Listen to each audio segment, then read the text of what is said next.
You don't want a disaster at WrestleMania. Save it for Backlash or something like that. So much time and effort goes into the show of shows, and there's so many eyes on it, that if you make a mistake there, it's all people are going to be talking about forever. We have had some serious near misses over the years though, which is why I'm Simon from What Culture. Please do hit that subscribe button. And this is 9 last-minute WWE disasters that came so close to ruining WrestleMania. Number 9, Raven almost cuts the power at Mania 17. Now this would have actually ruined WrestleMania. You can't do much if the power goes out, and Raven was almost responsible for this 20 years ago. He was facing both Big Show and Kane at WrestleMania 17 in a proper nuts hardcore title match when Raven jumped into a golf cart to try and escape the Giants. Problem was, he drove over some cables during this, which as it turned out, were supplying electricity to the whole building. The leader of the flock said afterwards he came within millimeters of shorting the whole thing, following a crew member freaking out because it was so close. If he had done this as well, we may never have gotten our big main event between The Rock and Steve Austin, or if we would have done, it would have been in the dark.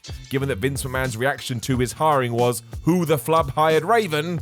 I think this could have resulted in him potentially being booted out of the door. Number 8, Steve Austin is hospitalized before Mania 19. Quite a famous story this, but not one we give enough time to, all things considered. At WrestleMania 19, Stone Cold and The Rock brought their trilogy to a close and reminded us all that their feud was brilliant from start to finish.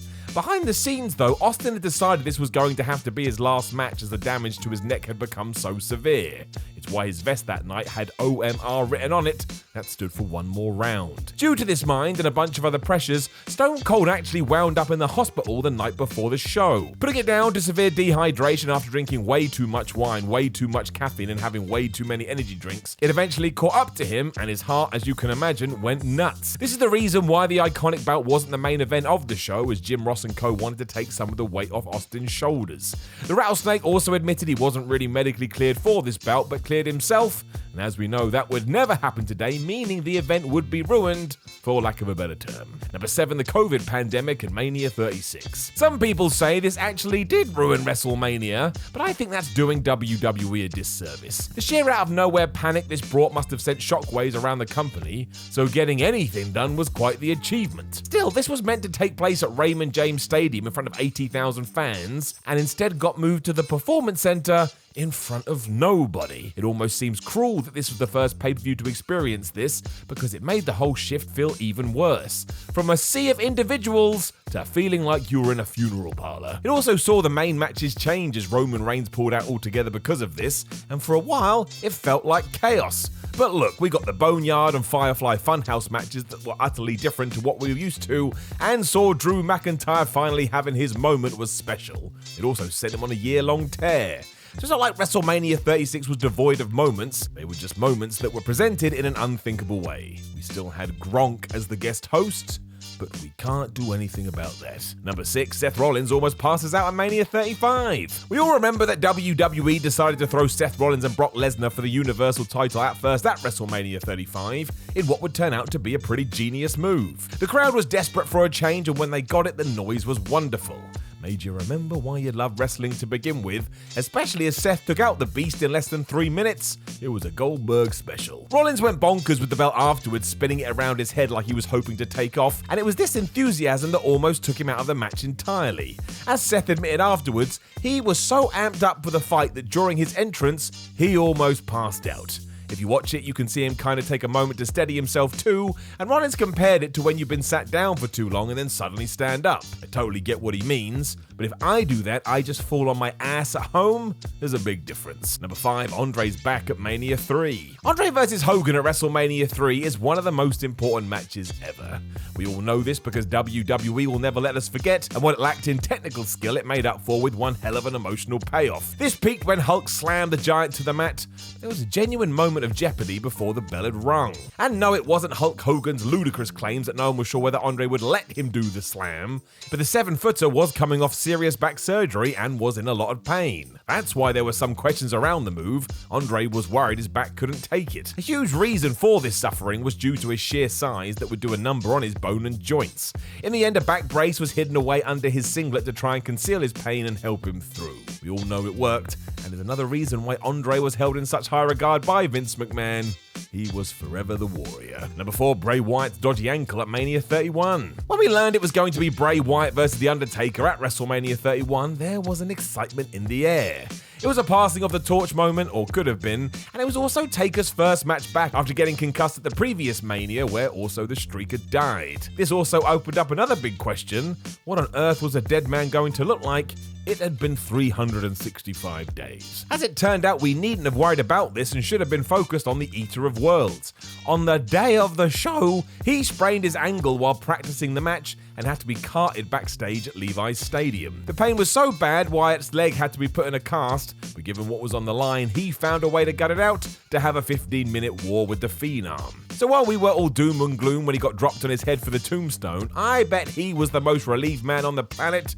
It must be a pretty intimidating situation to begin with, even more when you only got one leg. Number 3, Kurt Angle and Brock Lesnar are broken men at Mania 19. I don't get how this match happened. It was like both Angle and Lesnar were playing injury tennis, with Kurt going in broken and Brock coming out of it broken. It was cursed. But yes, before he had even walked down the aisle, the Olympic gold medalist was dealing with yet another broken neck, and this story is wild. He snapped it when he was fighting the Beast back in November 2003 when he was hit way too hard with a steel chair, but then he broke it even more at No Way Out after hitting the turnbuckle badly. So this was just a run of terrible luck. Angle has spoken about how it was the sheer agony from these injuries that led him down the painkiller route, and at one point he had pulled out of the match with Chris Benoit being drafted in as a replacement. A quick chat with the young fan changed his mind and he decided to gut it out, and just to make matters worse, Lesnar then landed on his head during the finish when a shooting star press went wrong.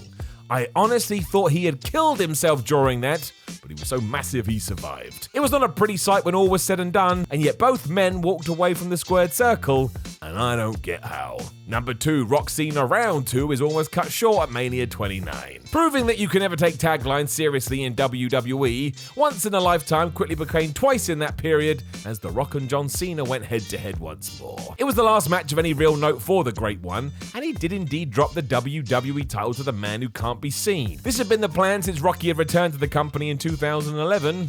I suppose it was a job well done. The whole event itself was massive, drawing over 80,000 fans and grossing $72 million. But it almost didn't go how it was meant to at all. The Rock has spoken about what happened 15 minutes into the thing, when all of a sudden it felt like something popped. As it turned out, he had torn the top of his quad completely off his pelvis and had to lay there for a while to try and figure out what was going on. He even stuck his hand down his pants to make sure no bone was sticking out of his skin. There was a moment where he felt like he would have to end it right there and right then, but instead came to a compromise. The claim is the match was meant to go 45 minutes and it was cut by 20 minutes due to this injury. That did mean he still went another 10, mind you, and was rushed to surgery as soon as he had done the honours. It cost him some Hollywood engagements, which is why there's a huge reason you may never see him in the ring again. He is worth too much cash. Number 1, Shane McMahon's severe infection at Mania 34. Shane's match at WrestleMania 34 was a big flipping deal. It was the return of Daniel Bryan, who was never meant to come back to the ring, so knowing he was now cleared 3 years after forced retirement was awesome. He would be teaming with Shane O'Mac to take on Kevin Owens and Sami Zayn, but a massive infection for McMahon meant this almost never took place. WWE.com reported a few weeks before the show of shows that Shane was currently at a local medical facility recovering from acute diverticulitis and an umbilical hernia. It was so bad, WWE felt like they needed a backup plan, and as Chris Jericho revealed on his podcast, Vince McMahon had even contacted him to see if he could stand in. Y2J wasn't with the company at the time, so it would have been a huge surprise, but as he was touring with Fozzy, it just wouldn't have been possible. Jericho and McMahon did look at airports to see if they could make it work, and they likely would have needed a police escort zooming him to the arena, where he would have had to have walked straight to the ring. As it turned out, this wasn't a problem as Shane made a recovery and all was well. That would have been quite the up and down situation, mind. You don't want anyone to be sick, but the reaction Chris would have received, well, it would have been pretty damn big.